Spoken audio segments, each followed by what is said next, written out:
Good morning, students. Welcome you all to my YouTube channel PEC Academy Kurukshetra.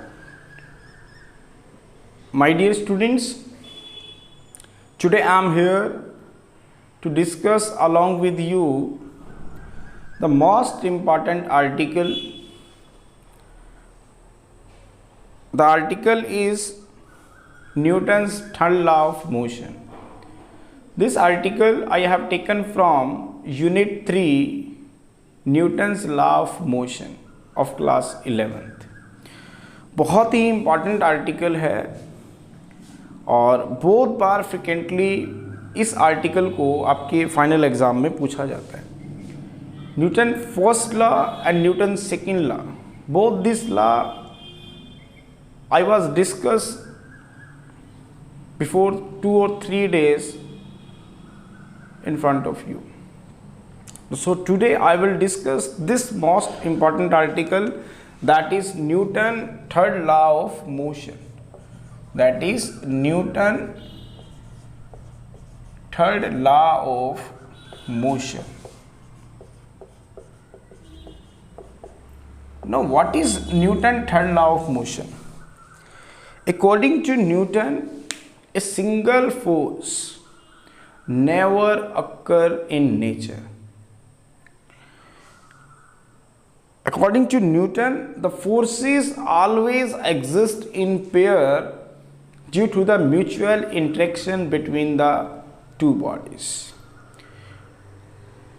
So, according to Newton, मैंने क्या बताया आपको? A single force never occur in nature. The forces always exist in pair due to the mutual interaction between the two bodies. So, according to Newton's third law, this law states that to every action there is equal and opposite reaction. So, according to Newton's third law, according to this law, according to this law, to every action there is equal and opposite reaction.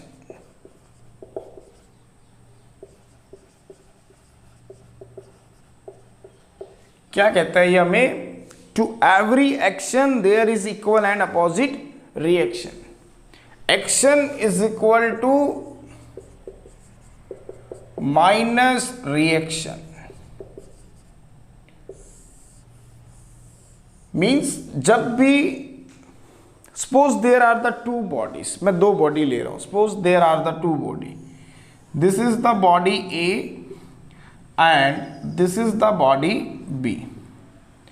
Suppose B body A के ऊपर एक force लगाती है, तो वो force क्या होगा? That is F A B. मान लेते हैं कि ये बॉडी इसके ऊपर एक फोर्स लगाती है, तो that force is F A B. That is the action. F A B, that is the action. What is the meaning of FAB? Force acting on body A due to body B. इसका क्या मतलब है FAB का? That is force acting on body A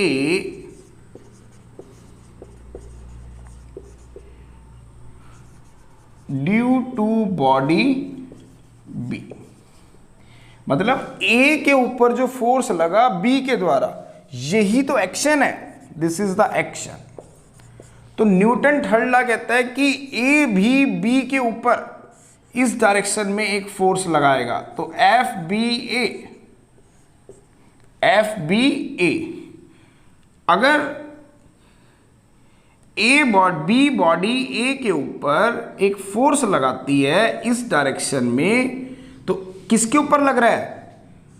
B ने ए के ऊपर force लगाया, तो ए के ऊपर लग रहा है. जिसके ऊपर लगेगा उसको पहले लिखेंगे और जिसके द्वारा लगेगा उसको बाद में लिखेंगे। दोबारा सुने ध्यान से, जिस बॉडी के ऊपर फोर्स लगेगा उसको हम पहले लिखेंगे, जिस बॉडी के द्वारा लगेगा उसको बाद में लिखेंगे। तो ए के ऊपर फोर्स लगा, किसके द्वारा? बी के द्वारा, तो एफ ए बी, तो ये एक्शन हो गया इस तरफ। ये क्या है आपका? Action. This is the action. अब ए भी बी के ऊपर एक फोर्स लगाएगी according to Newton third law. तो ए ने बी के ऊपर एक फोर्स लगाया इस डायरेक्शन में, तो किसके ऊपर लगा? बी के ऊपर लगा, ए के द्वारा। तो एफ बी ए कौन सा फोर्स है? Force acting on body B due to A. Force acting on body B due to A. B के ऊपर फोर्स लगा ए के द्वारा, तो that is F B A. तो ये क्या है आपके पास? This is the reaction. ये क्या चीज है आपके पास? This is the reaction. तो ये क्या है आपके पास? रिएक्शन। तो action is equal to minus reaction. ये माइनस साइन क्यों आया? क्योंकि देखिए एक्शन इस डायरेक्शन में है, जो बी ने ए के ऊपर किया, जो ए ने बी के ऊपर किया वो इस डायरेक्शन में है, अपोजिट डायरेक्शन में है। तो माइनस साइन इंडिकेट कर रहा है the reaction is always opposite to action. तो हमें ये प्रूव करना है F A B is equal to minus F B A, that is the reaction. ये हमें प्रूव करना है। तो this is the statement of Newton third law. To every action there is equal and opposite reaction. जब भी एक body किसी दूसरी बॉडी के ऊपर एक्शन करेगी तो न्यूटन थर्ड लॉ कहता है कि दूसरी बॉडी भी पहली बॉडी के ऊपर एक फोर्स लगाएगी, एक रिएक्शन करेगी, और वो रिएक्शन इक्वल एंड अपोजिट होगा किसका? एक्शन का। तो मैंने कहा कि action is equal to minus reaction, मतलब F A B is equal to minus F B A. What is F A B? Force acting on body A due to body B, force acting on body B due to body A. तो ये हमें इसमें proof करना है। तो कैसे proof करेंगे? तो प्रूफ देखते हैं इसका। तो let us consider an isolated system. Late us consider an isolated system. मैं क्या कर रहा हूं? एक आइसोलेटेड सिस्टम ले रहा हूं। So this is the isolated system. ये मैंने एक आइसोलेटेड सिस्टम ले लिया। This is the isolated system. अब मैं इसके अंदर दो बॉडी ले रहा हूं। This is the body A and this is the body B. तो let us consider the two body A and B whose are moving in a straight line with some initial velocity.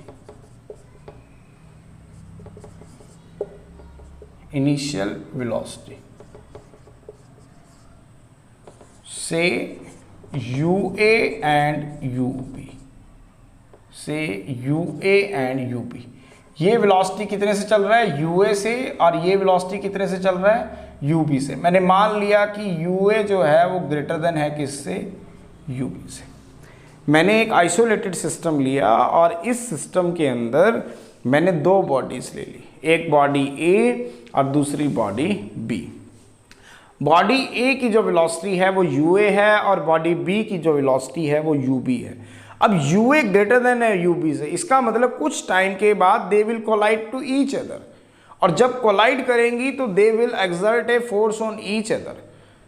तो they will exert a force on each other. तो as UA is, तो initial momentum इसका कितना है? That is PA। Let PA be the initial linear momentum of the body A, और जो P B है, be the initial linear momentum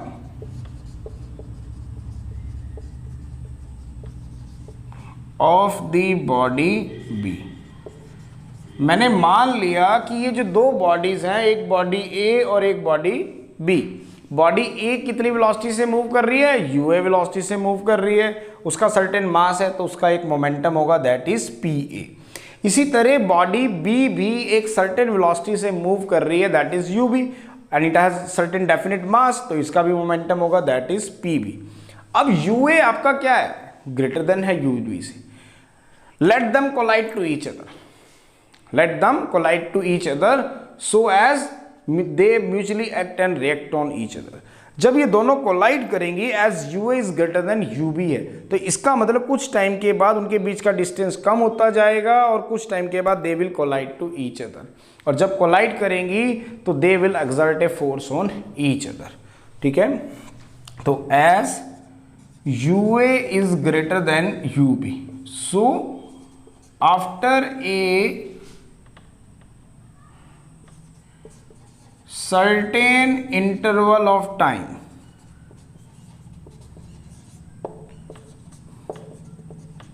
say delta t,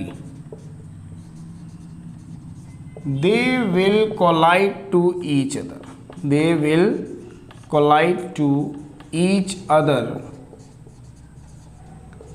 and exert a force, they will collide to each other and exert a force on each other।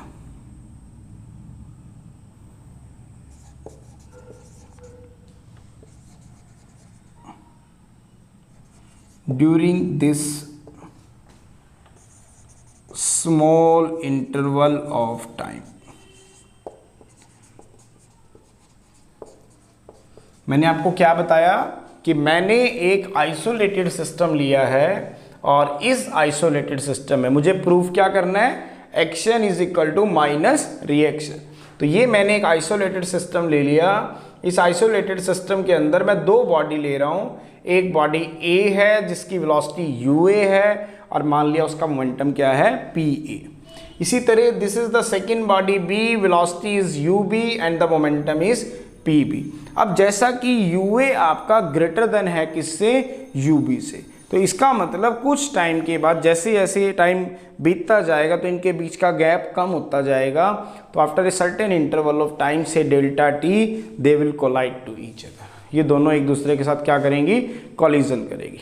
हमने मान लिया कि delta T interval of time के बाद जब ये एक दूसरे के साथ कोलाइड करती हैं, म्यूचुअली एक्ट और रिएक्ट करेंगे एक दूसरे के साथ, तो they will exert a force on each other, जिसकी वजह से इनके मोमेंटम में चेंज आएगा। ठीक है, तो मान लेते हैं इसका मोमेंटम हो जाता है पी ए से पी ए डैश।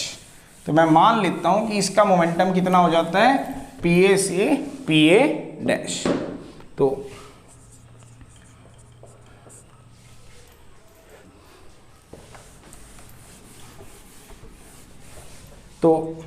मैंने क्या बताया? जब they will collide to each other they will exert a force on each other. ठीक है, due to this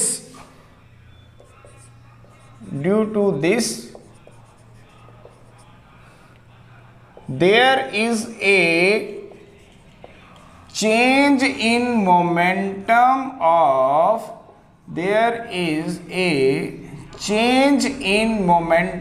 of body A from PA to PA dash। Similarly, the change in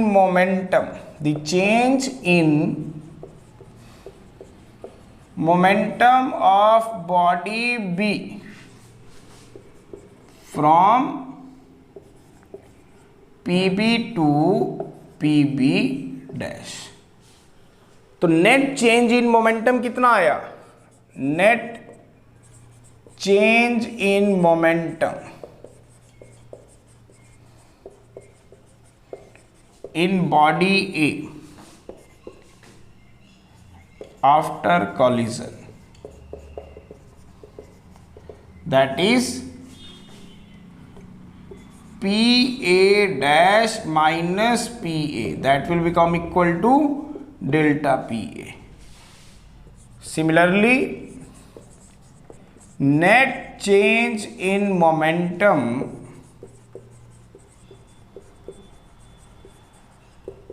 in body B after collision, that is PB dash minus PB, that will become equal to delta PB. Body A के momentum में कितना change आया, PA dash minus PA, that is delta PA. Body B के momentum में कितना change आया, PB dash minus PB, that is delta PB. Now according to law of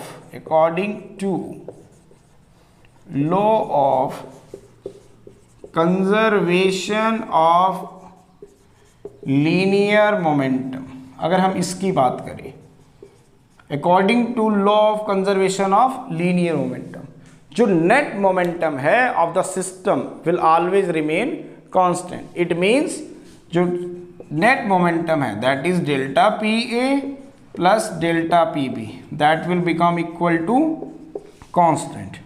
तो ऐसा करते हैं, divide this by, this is equation number 1, divide this by delta t, divide the equation 1 by delta t by taking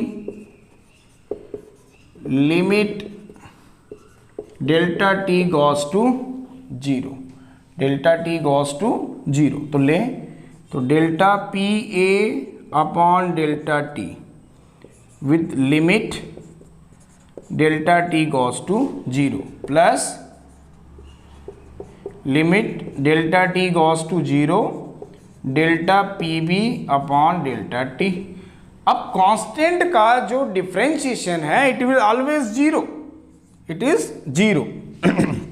that will become equal to dPA over dt plus dPB over dt, that will become equal to 0. ये constant zero में कैसे convert हो गया, याद रखेंगे जो differentiation होता है किसी भी कांस्टेंट टर्म का वो कितना होता है आपका, 0. दोबारा सुने, इस कांस्टेंट को जीरो में क्यों कन्वर्ट किया, क्योंकि differentiation of every constant term that will become equal to 0. तो ये चीज आपकी कितनी आ गई, 0 आ गई. Now according to Newton second law, according to Newton second law of motion, इसने क्या कहा था कि जो F होता है आपका that will become equal to rate of change of momentum. F is equal to dP over dt. Newton second law of motion हमें क्या कहता है, the rate of change of linear momentum of the body is equal to the net external force applied on it. तो F कितना आया हमारे पास, that is dP over dt. तो अगर हम बात करें rate of change of momentum A की, rate of change of momentum A, momentum of body A, अगर मैं इसकी बात करूं तो it means dPA over dt. अब ध्यान से देखिए, इसका मतलब है कि बॉडी जो A थी उसके मोमेंटम में चेंज आ रहा है. अब बॉडी A के मोमेंटम में चेंज क्यों आएगा, जब बॉडी B उस पर एक फोर्स लगाएगी. तो फोर्स किस पे लगेगा, A के ऊपर लगेगा B के द्वारा. दोबारा देखें, न्यूटन सेकेंड लॉ कहता है F is equal to dP over dt, means the rate of change of linear momentum of the body is directly proportional to the net force applied on it, net external force applied on it. अब मैं कहूं कि rate of change of momentum of body A करूं, तो इसका मतलब A के momentum में चेंज आ रहा है. A के मोमेंटम में चेंज कब आएगा, जब उसके ऊपर एक फोर्स लगेगा. फोर्स कौन लगा रहा है, B लगा रहा है. तो किसके ऊपर लग रहा है? ए के ऊपर लग रहा है बी के द्वारा, तो F A B. Similarly rate of change of momentum of body B. अब मैं बी के मोमेंटम में चेंज कर रहा हूं, तो इसका मतलब D P B by D T. तो ये कब चेंज होगा? जब बी के ऊपर फोर्स लगेगा ए के द्वारा। तो किस पे लग रहा है? बी पे लग रहा है ए के द्वारा। तो put the value of, this is equation number से 2, put the value of dPA our dt and dPB our dt in equation number 2, तो we get करें तो इसका मतलब FAB plus FBA that will become equal to 0. Now FAB is equal to minus FBA. Now what is FAB? आप सबको पता है FAB, this is the action, and FBA, this is the reaction. FAB क्या है हमारे पास? Force acting on body A by body B. FAB क्या है? Force acting on body A by body B. So this is the action. इसी तरह FBA ये क्या है? force acting on body B by body A. So this is the reaction. So हमने ये prove किया कि अगर A के ऊपर एक बॉडी B एक्शन करती है, एक फोर्स लगाती है, that is FAB, तो बॉडी A भी बॉडी B के ऊपर एक रिएक्शन करेगी, एक फोर्स लगाएगी, that is FBA, and they are equal and opposite. तो हमें इसमें यही प्रूव करना था कि to every action there is equal and opposite reaction, कि अगर एक बॉडी ए किसी बॉडी बी के ऊपर एक फोर्स लगाती है तो बॉडी बी भी बॉडी ए के ऊपर एक फोर्स लगाएगी और वो फोर्स इक्वल एंड अपोजिट होगा। तो action is equal to minus reaction. So my dear students, this is the most important article and this is the complete discussions about this article, Newton third law of motion, जो हमें कहता है कि to every action there is equal and opposite reactions. Newton's के 3 laws थे, जैसे मैंने पहले भी आपसे डिस्कस किया। न्यूटन फर्स्ट और सेकेंड लॉ मैं ऑलरेडी आपके साथ डिस्कस कर चुका हूँ और उसकी वीडियोस भी मैंने आप तक शेयर कर दी हैं। आप सभी बच्चे मेरे उस वीडियोस को लाइक कर रहे हैं और बहुत अच्छे कमेंट्स दे रहे हैं, तो थैंक फॉर दैट। इस आर्टिकल की Newton third law of motion की भी मैं वीडियो जल्दी ही आप तक शेयर कर दूंगा और मुझे उम्मीद है कि इस वीडियो की हेल्प से आप अपने सभी डाउट्स को और इस आर्टिकल को बहुत अच्छे से समझ पाएंगे। So at last my dear students, if you like my videos, like my efforts, like my work, then please don't be forget to subscribe my channel, like and share my videos. मेरे प्रिय विद्यार्थियों, अगर आपको मेरा काम पसंद आ रहा हो, मेरी वीडियोस, मेरा चैनल अगर आपके डाउट्स को क्लियर करने में आपकी हेल्प कर रहे हो, तो मेरे चैनल को सब्सक्राइब करना ना भूलें। And one more thing, share my videos maximum to your friends, your colleagues, so that they can also take the advantage of this video and clear her concepts in a simplified way. धन्यवाद।